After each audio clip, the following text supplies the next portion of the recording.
Hello, everyone. Here we are again. Welcome to another episode of the Running Tales podcast on the Everyday Athlete Podcast Network, where we aim to tell the extraordinary stories of everyday runners.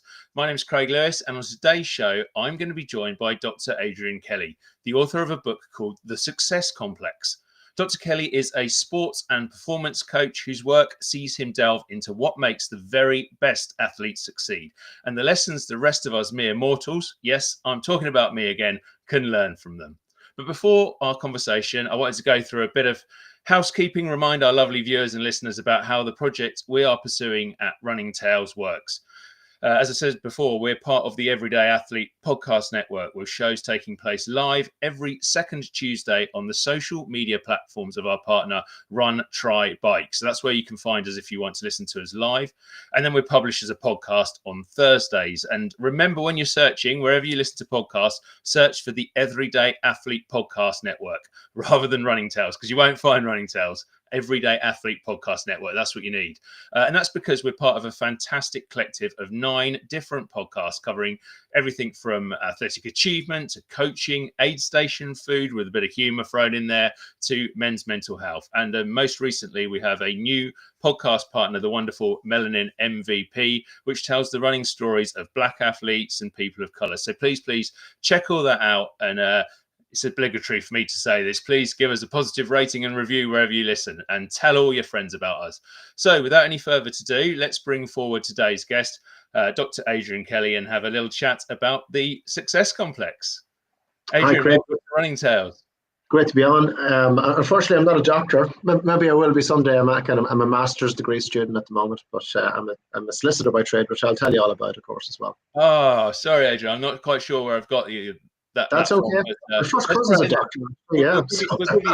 We'll give you some more titles. Exactly. That's okay. Well, I'm sure there's many doctors who might be listening who'd wonder how to be a success. And this is a massive question to start off with, but and I appreciate it's not necessarily a short answer, but kind of briefly, what is and what makes a success complex, or the success complex? So, well, thanks, Greg. I suppose in the book, the context of the title really centers on like a complex in the sense of a fear of heights or small spaces.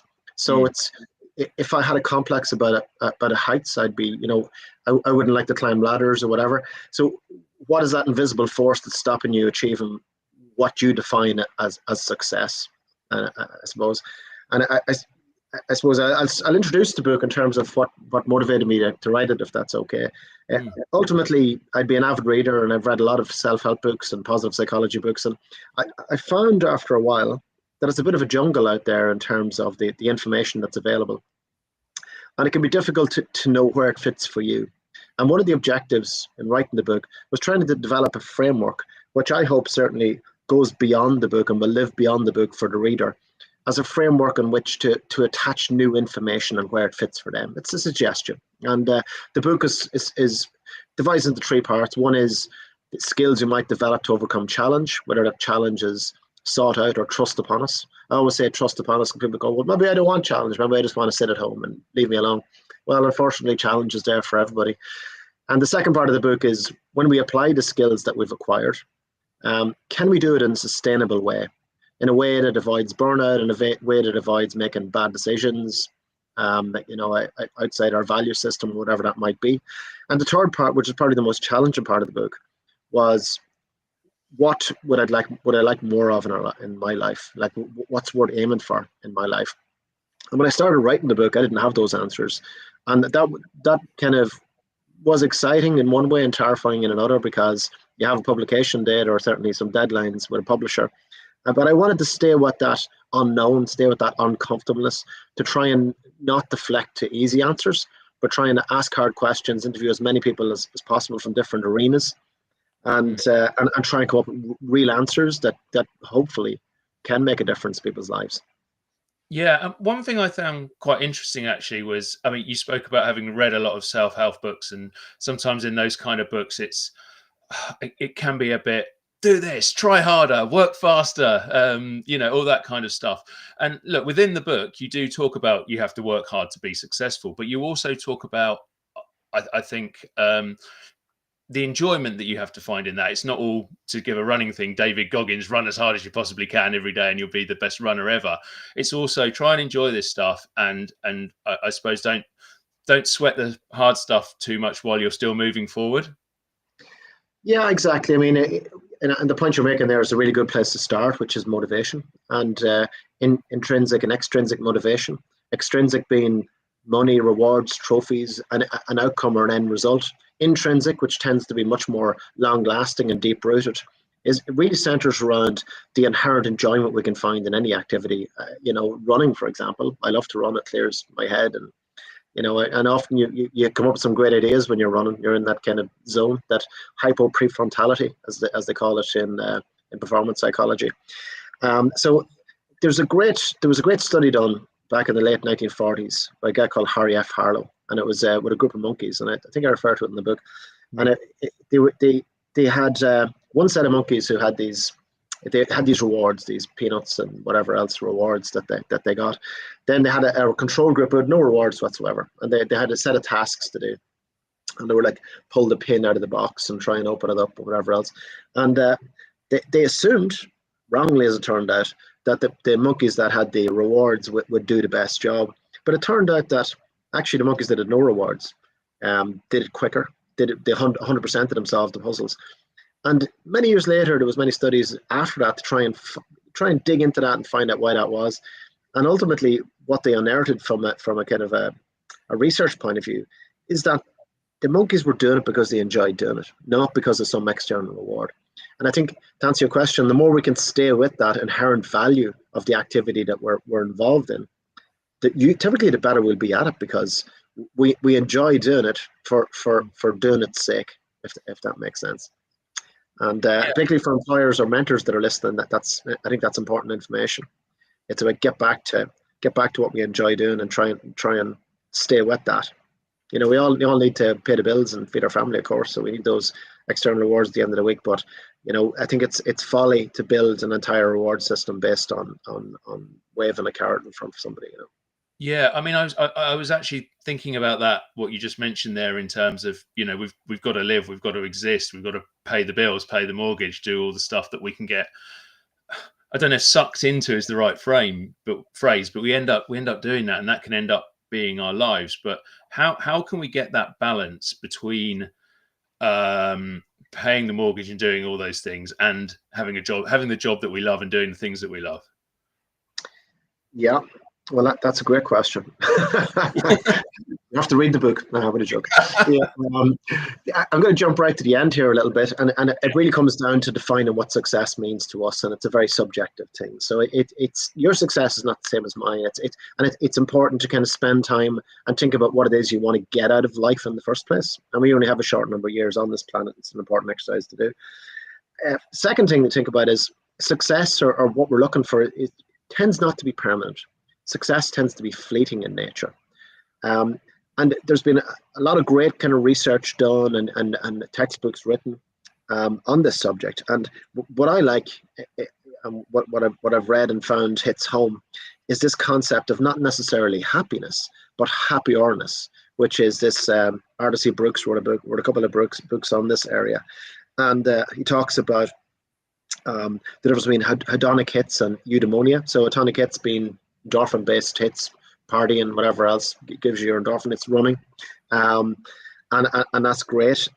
But eudaimonia tends to be a much more long-lasting and worthwhile pursuit, and that's Aristotle's definition of happiness, which is underlying well-being and moving towards growth in different spheres of our life: physical, psychological, emotional, and once you're on that road of growth as a person, and in all those wider contexts, you can have a bad day, have a bad week, suffer kind of. You don't necessarily have to be happy in the moment, but you'll know that it's underneath, that it's going somewhere purposeful, that you have a plan.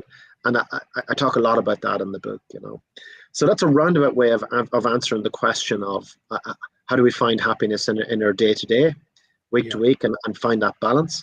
Well, it involves, unfortunately, a little bit of legwork on our own part to find out what, back to the monkey example, what do we find inherent value in the first place? How do we get more of that? And also to realize that, it's not a panacea. We won't always be happy, but we can certainly get on a road of happiness, which is worth aiming for, and I think is quite achievable.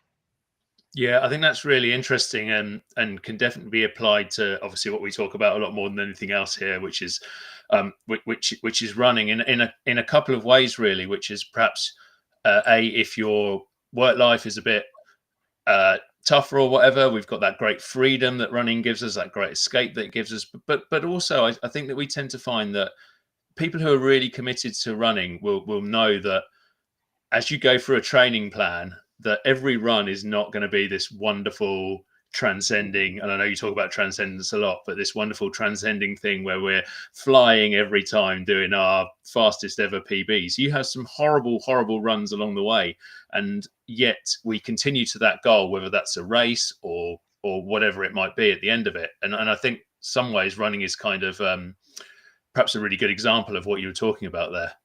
Mm.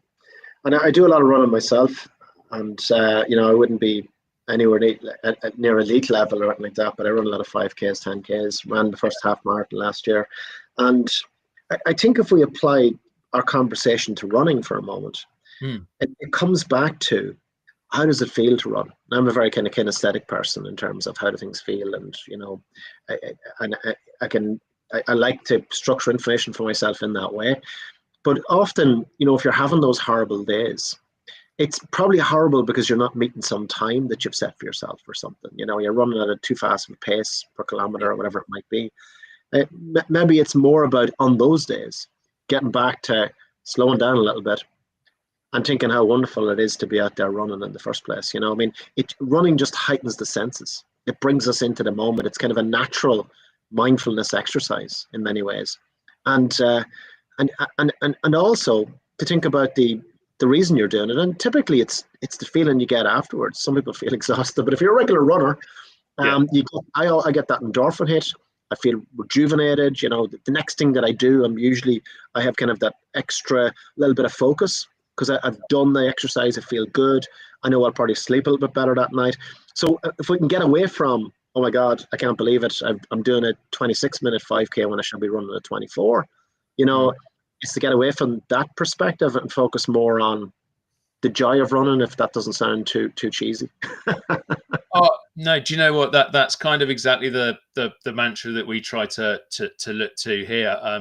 I mean, none of us, I'm certainly not anyway, are elite athletes. We don't tend to try and be talking to elite athletes. Sometimes we do, because they've got interesting perspectives on the sport as a whole, but mostly we're talking to people who might achieve extraordinary things, but are generally just doing it as a hobby. And so often what we try and come back to, and what we hear from our guests is, I'm doing this, and when I'm doing it at my best is when I'm really enjoying it, and it's my escape, it's fun, it's what I'm enjoying, and then actually suddenly out of nowhere I find that the results are improving as well. That's right. Yeah, I mean, life is, the pursuit of a goal is about consistency, isn't it? It's about being able to chip away at something in the long term, and not everybody can do that, and not everybody can do it sometimes because they're focused perhaps on the wrong things. You're focused on the goal itself, and I feel like I'm going around in circles there a little bit, but I think if we can identify what really we enjoy about any activity, particularly activities which are a little bit harder and lead to a lot of positive outcomes, I think that's a very worthwhile exercise. Yeah, and just going back to something else in the book, if I've got this right, and feel free to correct me if I don't, but I think you talk about the one school of thought where you can kind of become not perfect, but very, very good at something if you put in 1,000 hours of work. But actually, what I think you go on to say is that's not true. Just almost, this sounds like counterintuitive, but almost lazily working every day without having the right building blocks in there kind of doesn't work just to do the time. You need to have the right building blocks and the right things in there and the enjoyment to keep it moving forward. And sometimes you can do less hours, but in a more constructive way to achieve more success rather than just continually doing stuff. Yeah, absolutely. And one of the topics and one of the conclusions I do get to is what's good enough for you. You don't have to be world class. You don't have to be national class. I mean, it doesn't actually take that long to arrive at a reasonable level of competence at pretty much anything that you want to achieve. There's a great TED talk actually on I think it's called it's called something around 20 hours. You know, like 20 hours of purposeful practice.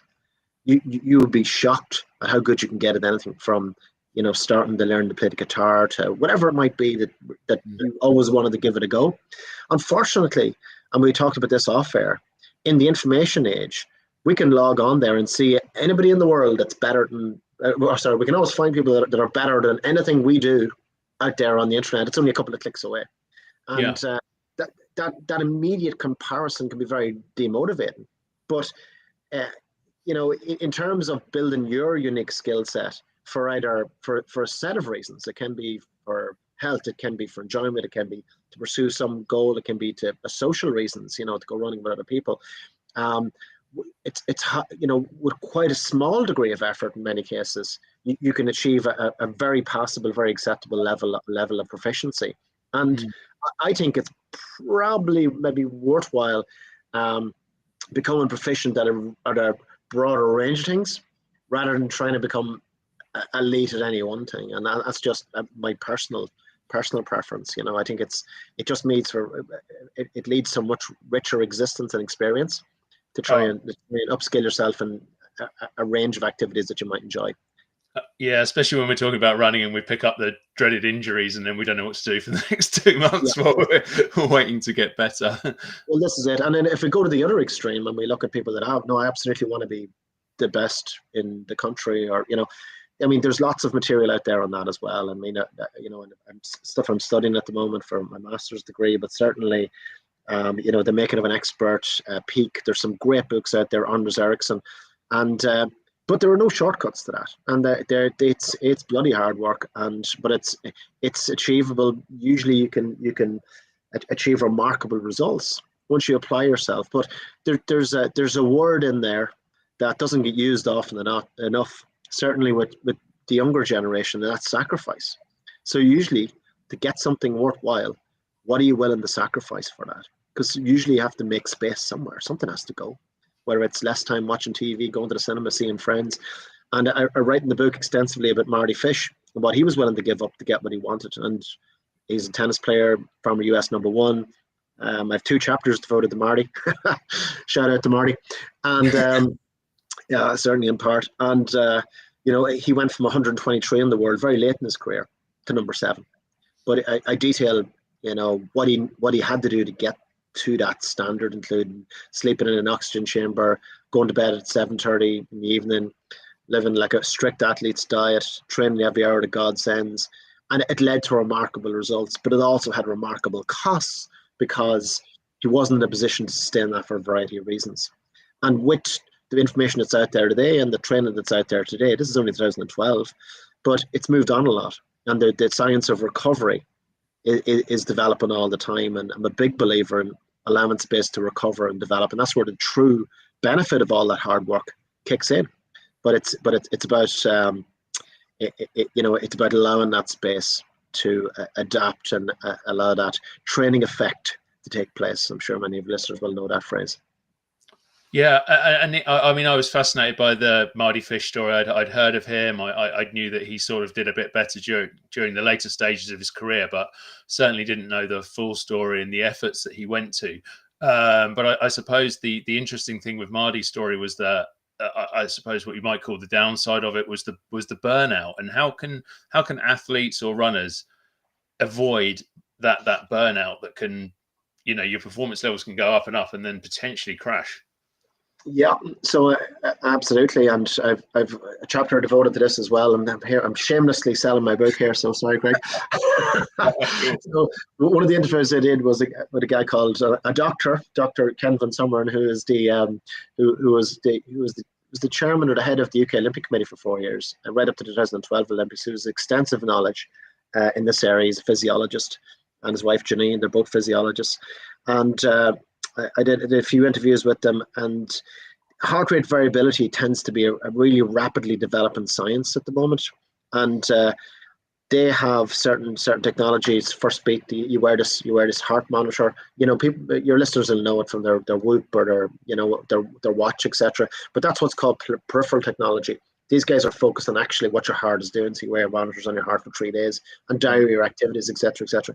And the purpose of that, and this is what I found incredibly interesting, the purpose of that is to really find out what is an active recovery exercise for you. And and most people think of recovery as lying on the couch watching TV or whatever else. But funny enough, it's not necessarily that at all. You can be in a very good state of active recovery, as I found out. You get this green graph, in your data, doing things that you really enjoy doing. For me, might be doing podcasts or public speaking, believe it or not, or writing, and that's just therapy for me. I love doing that, and everybody's makeup is different, of course. Some people would hate that. Whereas, and that's contributing to an end product for me. That's contributing to a productive end product, but it's also good recovery for me. Whereas there are things that mightn't be recovery for me, stressful things. I love my kids, but you might be in the car with the kids, and baby's having a row, and you look at that, and your graph's all red, and your heart rate variability is not good. So it's about mapping it out over a 24-hour period, seeing what your sleep cycles are like, mapping your chronotype, when you like to get up, when you like to go to bed. And once you get that information, suddenly now you're empowered to try and tailor a quality recovery plan for yourself, depending on the level of exertion, from your training plan or how hard you're working. And I had a burnout experience in my mid-20s when I qualified as a solicitor.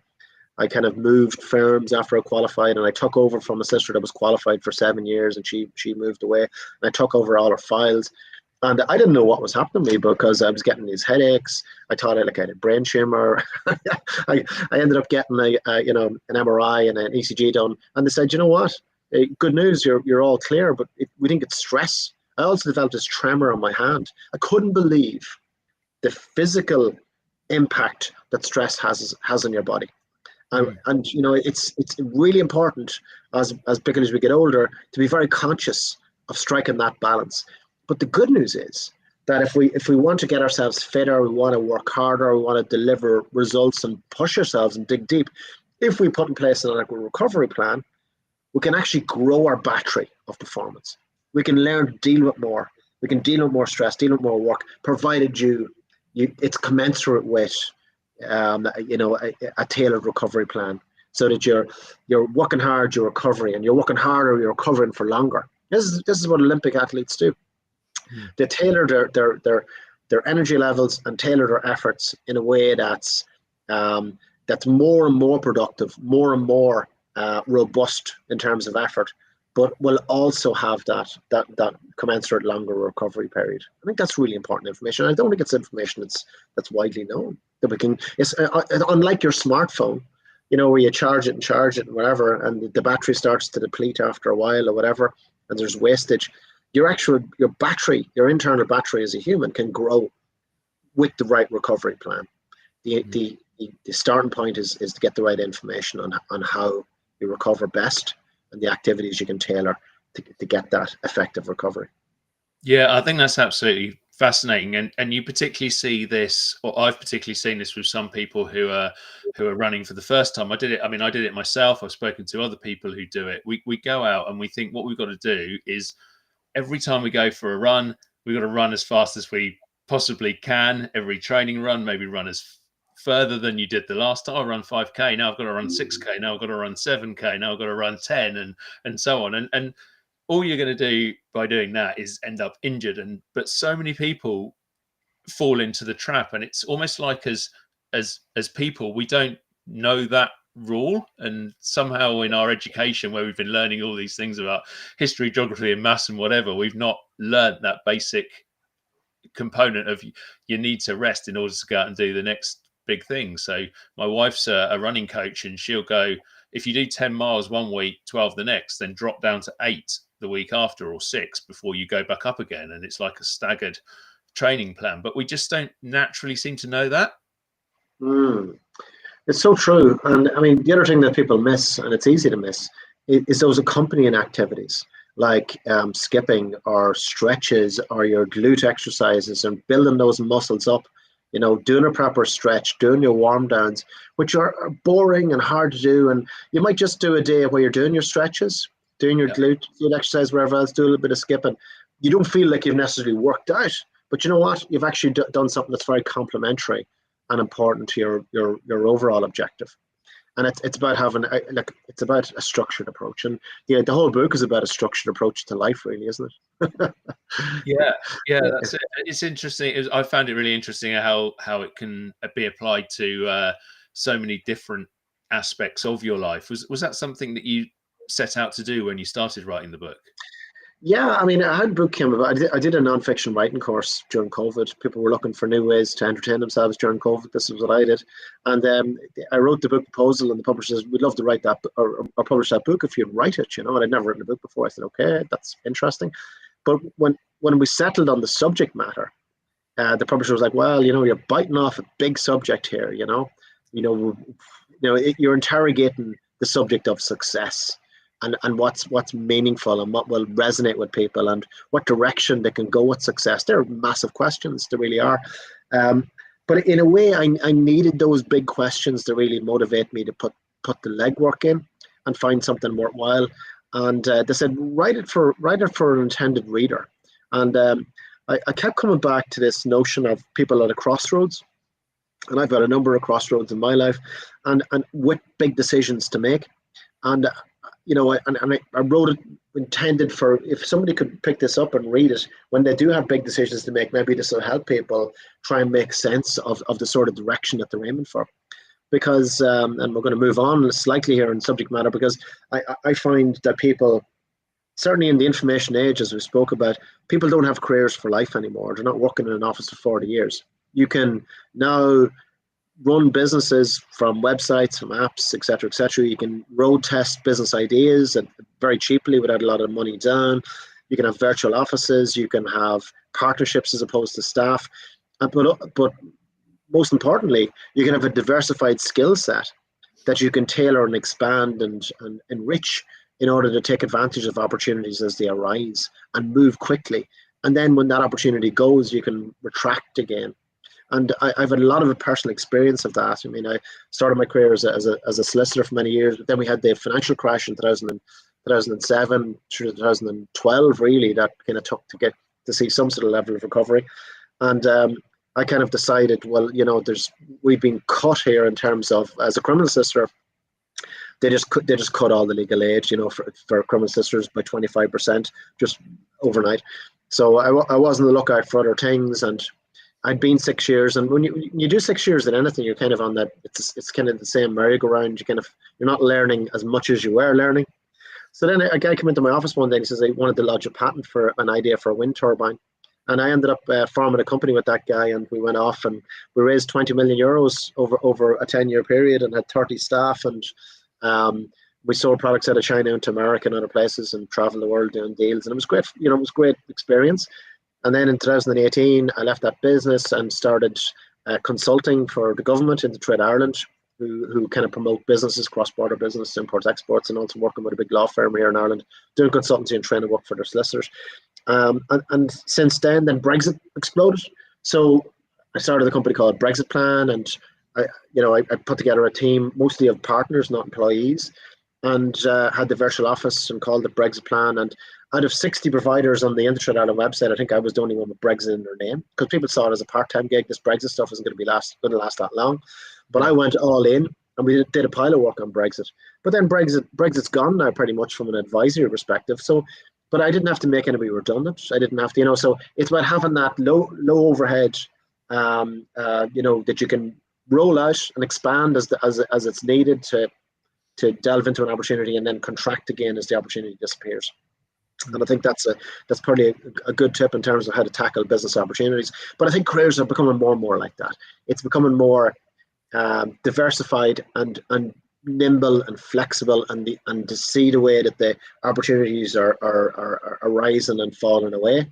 And I think the world is, particularly in the current climate, things are so turbulent.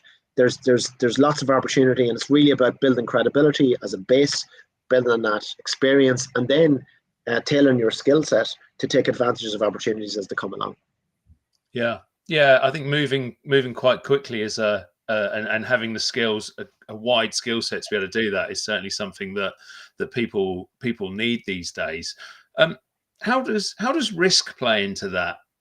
Maybe going back to you can see I'm massively risk averse. Apparently, all I want to talk about is how I'm going to pay my mortgage off at the end of the day. Yeah, I've yeah, come back to it twice now, but it is a factor for things, and maybe if I apply that to sport and running as well, how do people take that jump to go either I want to start my own business, but I'm not sure it's going to make money, or I want to run 100 miler, but I don't think I could ever do that. I don't know. Maybe they're yeah. different things, but they seem perhaps Well, similar in some ways. if we stick with the business example for a moment, I've Mm, been running this Dragon's Den program in schools for the last 5 years, and yesterday I was talking in a school about the Dragon's Den project with transition year students, 16, 17-year olds, and I talked about this very subject about risk, and a lot of businesses build apparatus around their business, that overhead, which can be a killer. It can be a rock or an anvil around your neck in business. Whereas if you take the approach now, listen, I'm no business genius, but the point is, with Brexit, for example, I think it's just a good example of something that exploded and then was gone mm, as an opportunity. First of all, I set up a virtual office, which was £250 a month. Fine. Somebody answered the phone, and it was great. You had a business address, somebody answered on the phone. But once business grew, I didn't need somebody answering the phone anymore. A message was fine. So that came back to 50 quid a month. So that's not a lot of risk. Website costs, not a lot of risk. A couple of grand, you have a website, and you're up and running. And then the government are paying your fees. So per Brexit plan. So getting paid is always the hard part. But it was money in the bank when you did your reports and did your advisory stuff. So I think you have to. There's a phrase I've read in a lot of business called a pre-mortem as opposed to a post-mortem. So start out and think about what can go wrong, and work from the worst case scenario back and fix all the things if you can. yeah. Might not be possible. Fix all the things that are high risk about the opportunity, and then say, can I live with the worst case scenario after that? And I think that's certainly the way I looked at that, and I think that's probably not a bad way setting out of things in terms of managing that risk, if that helps answer your Yeah, question. that's really interesting. And I think there was actually a bit you spoke about that in the book as well, where you were talking about almost getting to the final outcome and then working back Yeah, from what's impossible. And I think that was the example of the Thai children who cave were caught divers. in the cave, and it was like, we can't do this. And then somebody Yeah, said, well, hold on, if you could do this, if impossible wasn't a word, how would you do it? And they said, well, we do this, this, and this, and this, but it wouldn't work. And he went, well, actually, it would if you did that, or something. I'm oversimplifying, but yeah, of course. So in the book, first chapter of the book is called Imagining the Impossible, and it's many of your listeners may have come across this on Disney Plus. There's a great documentary called The Rescue, and it's about these kids that were trapped in the cave in Thailand with their coach, and they were 4 kilometers from the cave entrance underwater. It was a 2.5 hour dive just to get them, and these remarkable potholers, cave divers from the UK. Jonathan Voltaine was one of them. They dived down and found the kids. And after they found them, there was an elation. People were like so happy. Wow, it's great. And it was great. But then it dawned on them, how the hell are we going to get them out? Because the cave was still rising, the floodwaters. It was in the middle of the rainy season. And they knew if they tried to dive them out, that they would struggle with being underwater and going through this narrow cave system. Some of the openings are only 15 inches in diameter. So they said, well, listen, there's nothing we can do. We can't get them out. It's impossible. And the guy, Sergeant Derek Anderson, I think he was a US Marine, he said, well, what's the impossible look like? And it was a great question, and we don't ask that enough. So we do this mental calculation in our head and dismiss so many things in life in terms of what we're capable of doing. We just do go, that would never work. I could never do that. Without actually going, well, hang on, there are multiple reasons why I couldn't do it. What if I could? What would that look like for me? So yeah, once he asked the question, they said, oh, well, the only way, and this is impossible, the only way we could get them out is if they were inanimate packages.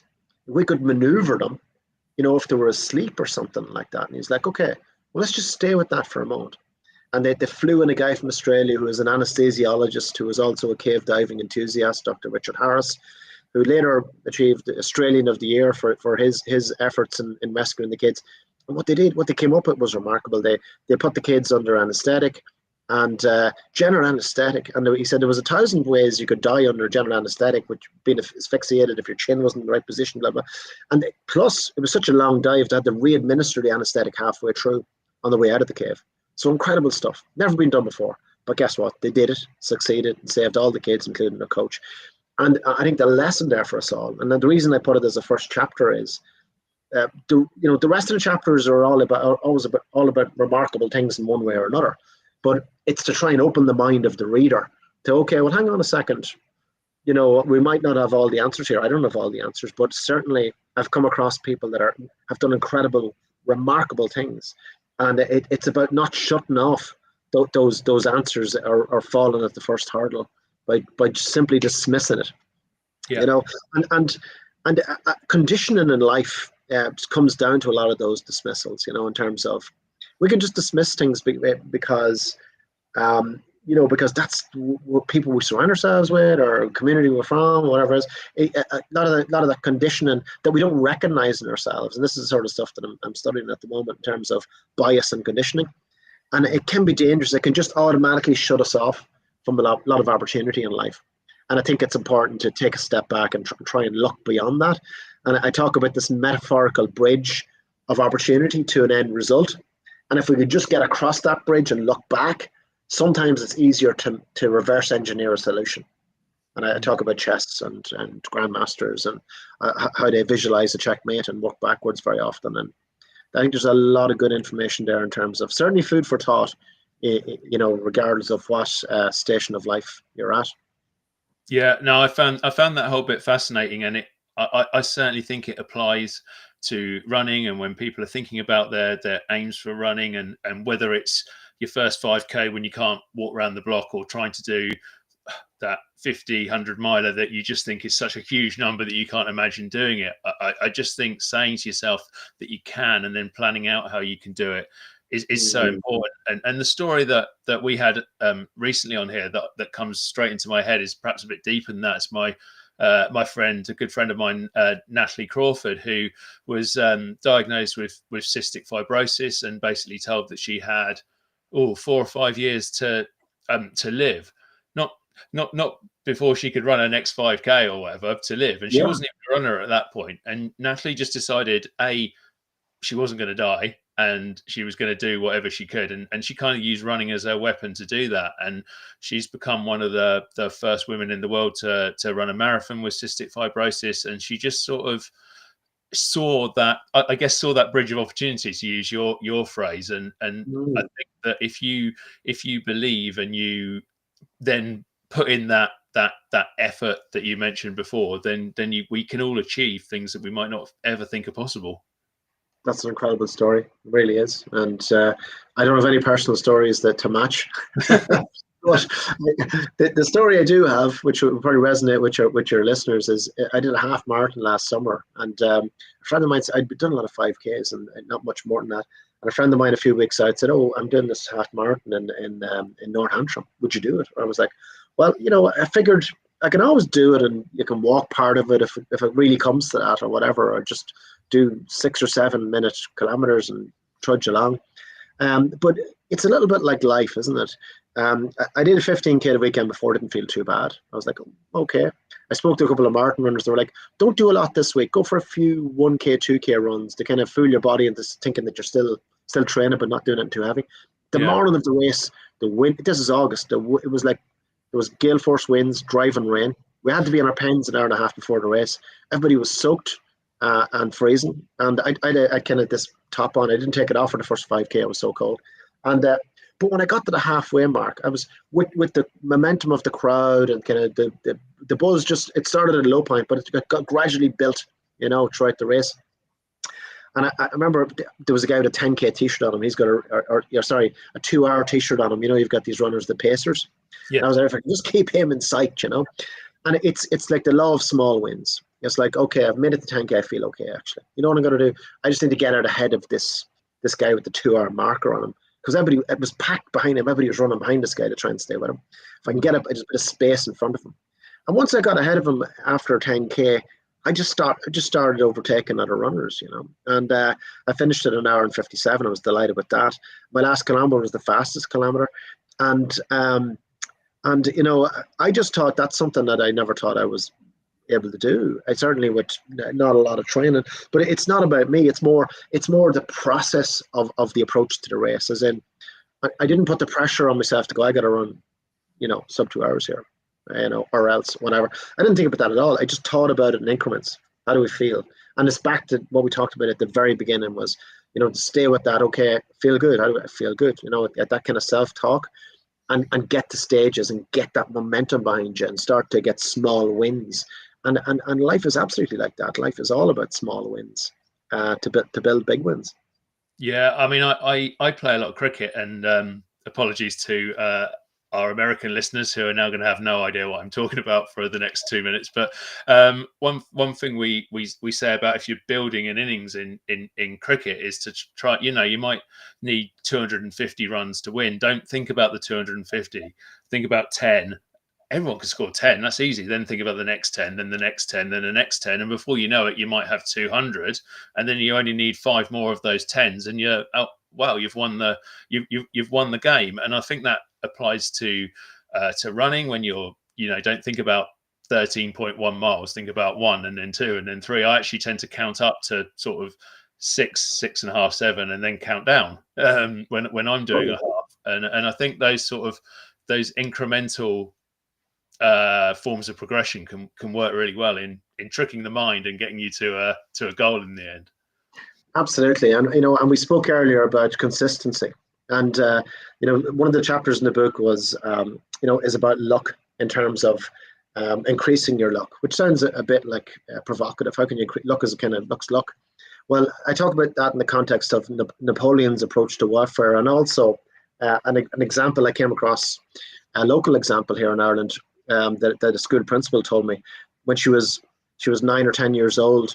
She saw this bicycle in the window of a shop, and you probably read that chapter in the book, in Dunmurry in Belfast. And it just seemed like an impossible dream to get this bicycle. It was this chapel ribbons on it in a basket, and she really wanted it. And her family were poor; they didn't have enough money to put in the meter to keep the power on at the house. Never mind buy a bicycle. But she discovered that there was a draw for this bicycle, and how to enter the draw was you had to shop at crazy prices, and then fill out this mantra: shop at crazy prices because. And most shoppers, they shopped, and the packing area was in a separate area, so they pushed their trolley over, and they looked at this form, and you had to think of this slogan. They're like, whatever, threw it there and left. And she discovered that they were leaving all these behind them. So she, at this young age, took the opportunity to start filling these out, and she filled up to 20 of them a day. She had to think of a different slogan each time, and she also had to time it right so that people would leave them there. They wouldn't be collected by the shopkeepers and put them back in the pile, So there was actually a lot you can learn from that example. First of all, it was observation skills to see it. Secondly, it was the neck to do it. Thirdly, it was the consistency to keep showing up each day, which she did for 6 weeks, and had to walk 2 miles with her sister, who was 2 years younger, through Belfast, which was a dangerous place back in the early 1980s and very, very kind of depressed sort of area. But guess what? She won the bloody bicycle after 6 weeks, which was, I just thought, was such a great story. And we can all learn so much from it, because what were the chances? This was a busy, hundreds of shoppers per week, blah, blah, blah. And, but she won it. And she won it because she showed up. She increased her odds every day of winning that bicycle. But she may not have, but she didn't give up on it. And I think, that little girl is an inspiring story for when we feel like giving up on things that we're trying to do, And she built the momentum to keep going. And the other story in that particular chapter is about Napoleon, of course, that you've probably read, which is how he used the fog in one particular battle. And it was a battle in the modern day Czech Republic in the Pratzen Heights. And he had withdrawn from this high ground position a couple of days earlier. And the enemy thought, well, we have the guy in the run now, this is great. But he'd withdrawn for a strategic reason. He knew in the low-lying area in early December that fog was likely to occur. Now, it may not have, but as it happened, it did. And when it did, he was ready to mobilize his troops through the fog in a way that would surprise the enemy and ultimately win the battle, and he does. And I just thought that was a great example of playing the odds, positioning herself for a success. In his case, having his army well drilled and ready to pounce. Many people wouldn't have been able to do that, and he did. And there's so many ways we can position ourselves for success. And there's a phrase that I use in the book, that I think it's a quote at the start of one of the chapters, that opportunity does not waste time with the unprepared. Yeah. And I just think that that's definitely a motto worth living by. Yeah, I mean, I think that again, it's that's a lesson that kind of applies to everything we do. And again, you come back to talking about stretching. We don't stretch before a race; we might pull a hamstring or something like that. And it's so easy to cut those corners in life and in sport that we're going to be okay. And that just kind of brings me back, I guess, to what you were saying earlier as well about all this stuff on social media that kind of either suggests it's dead easy to be the influencer who's done something amazing, when either they've probably spent a load of time doing it but aren't showing you that in their 30-second Instagram clip, or what they presented isn't actually the truth. Yeah, I mean, there aren't too many shortcuts in life. But anything that's worth doing. I mean, I always think it's who's not willing to do this. I mean, you can certainly differentiate yourself in life by doing things that people aren't willing to do, putting in that extra hard work, those hard miles, getting up earlier. And like Mike Tyson, for example, used to say, the reason I get up and run at 5 a.m. is I know that my opponent isn't doing this. And it's about how do we differentiate ourselves in our effort. And that's very important, I think, psychologically as well. And I've always tried to work super hard at stuff. Maybe there's an insecurity there for me in terms of just trying to. I don't think I'm good enough about things sometimes, and I got to work harder than everybody else. But then you end up being just as good as or better at some things than other people, simply because you show up more than other people show up. Simply like the example we talked about, the little girl, she showed up every day, and every time she put that, that logo or that slogan or that application in the draw, it was a vote for herself in terms of how she showed up for herself. And James Clear, I'm sure you've read some James Clear books. The Atomic Habits. He talks about, well, if I got down on the ground and did 10 push-ups right now, is that going to make much difference? He said, well, it's a vote for the type of person that I want to be.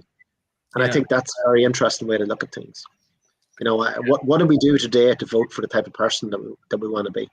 Yeah, well, I suppose to show it from the other side of things, and I know this is a sort of old expression, but it's the it's the overnight success who's been doing something for 20 years. And you only see the overnight success, don't you?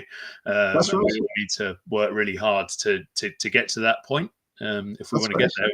Yeah, totally. We tend to celebrate, always the outcome, but what we don't see. And even we don't want to hear about is the hard work that went into it sometimes. Yeah, definitely. I just want to ask you quickly, because we've spoken to 48 minutes about some really interesting stuff, but I should probably talk to you about your own running a little bit as well. Have you always been into running, or was it something you came to later on in life?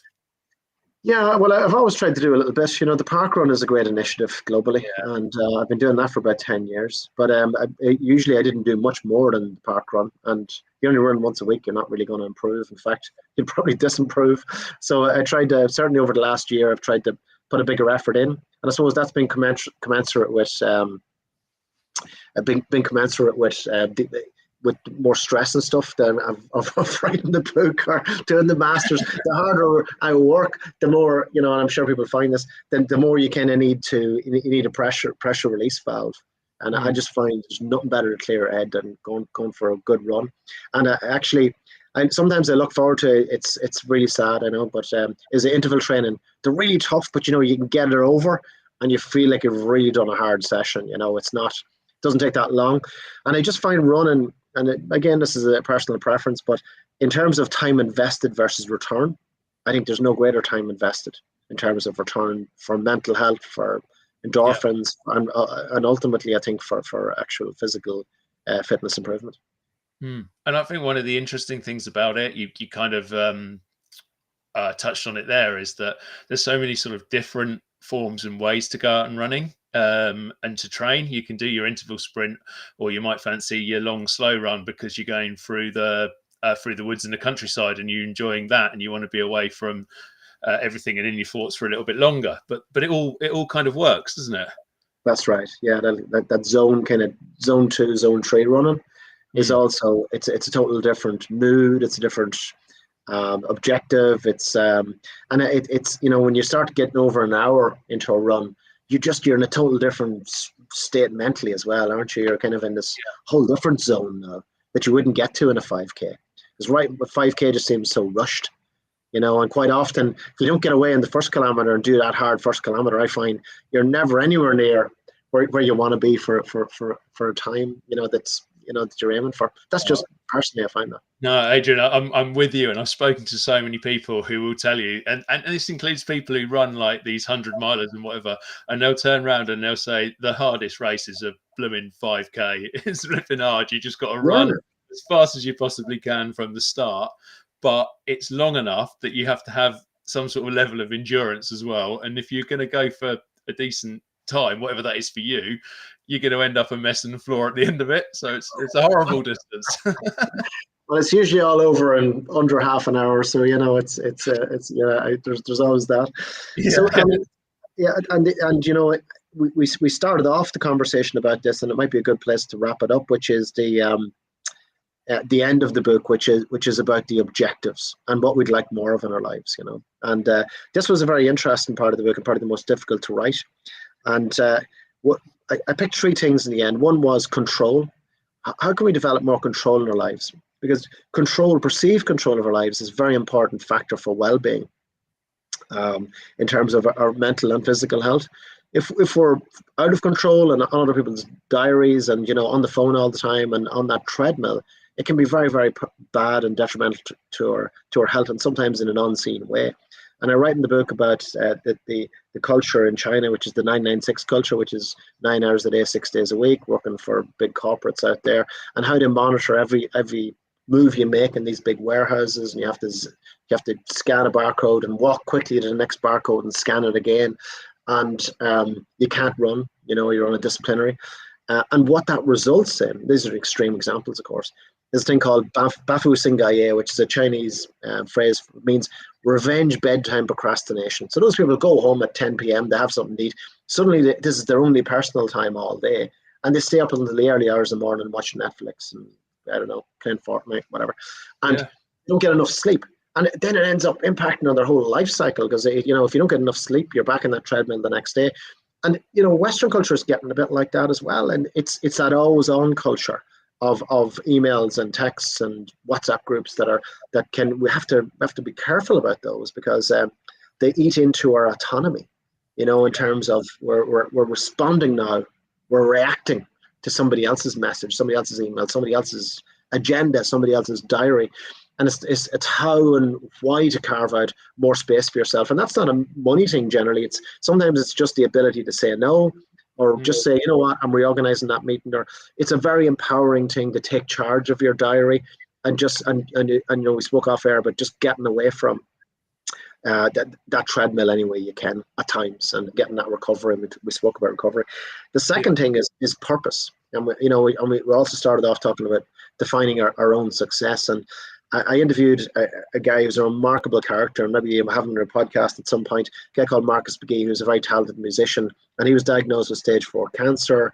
It was stage 1, then it went to stage 4 very quickly. And suddenly, a bit like, was it Natalie you mentioned earlier, this guy only had a couple of years left to live in terms of prognosis. And, I spent time with Marcus, I interviewed him, I tried to be very gentle and respectful, but I thought it was very interesting in terms of the view of life that he undertook, which was it crystallized. He was crystal clear about what he wanted to do.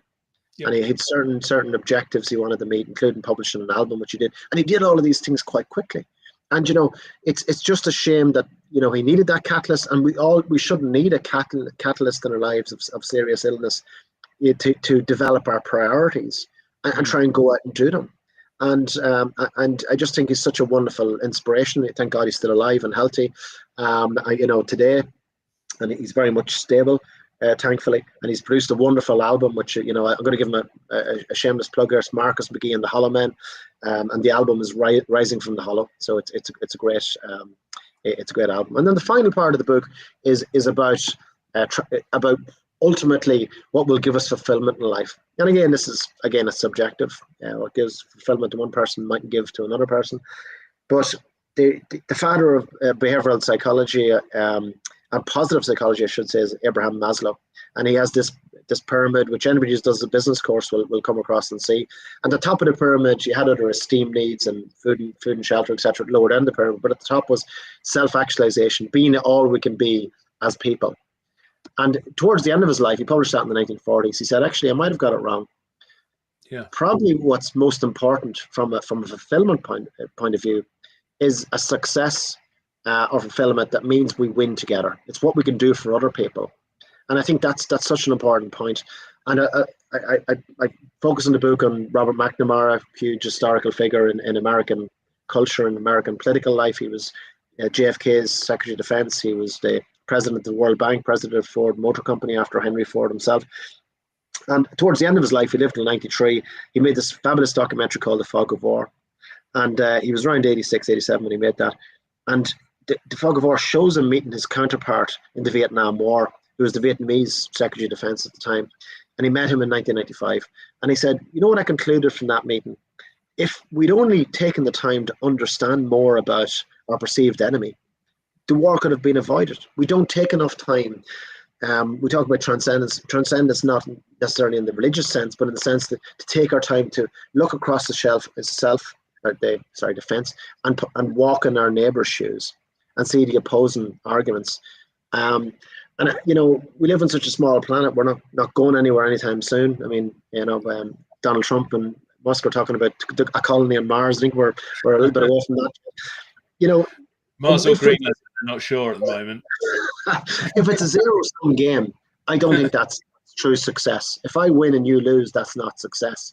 We need to start learning to win together on this small planet, and we only have to look at the news cycle and Gaza and the rhetoric that's coming out and the kind of hostility in politics, both here and in America and other places, and it's more and more hostile, more and more zero-sum.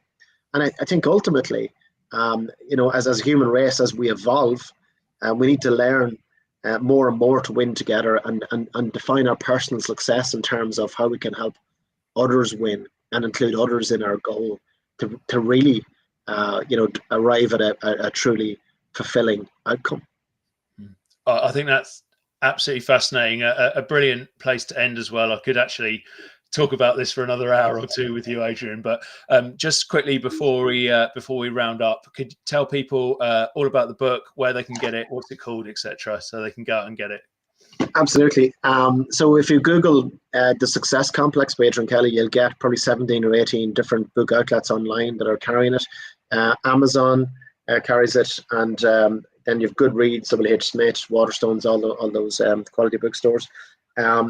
It's also the audiobook version is coming out next Tuesday, the 28th of January, and it's available on Audible and also on Apple Books. So it's highly available. And then the podcast series, the accompanying podcast series, which is the interview with Marcus and other people, there's only 3 episodes, one for each part of the book, is on Spotify. And it's also called The Success Complex.